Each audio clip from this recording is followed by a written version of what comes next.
coat hanger project I just completed.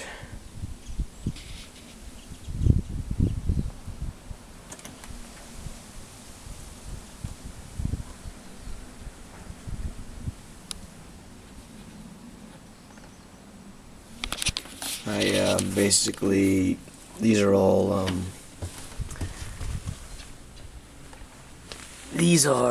pieces of Sakura, free material, and then I stained everything with beeswax. The iron I stained with beeswax, or I don't know, not stained, but coated it with beeswax, and then I stained all the wood to give it a real smooth coat, and that's what we have here.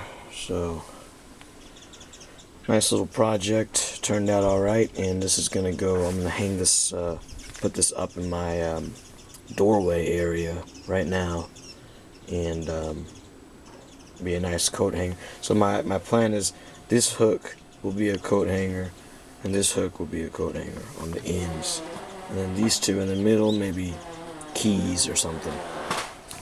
So that's the plan there.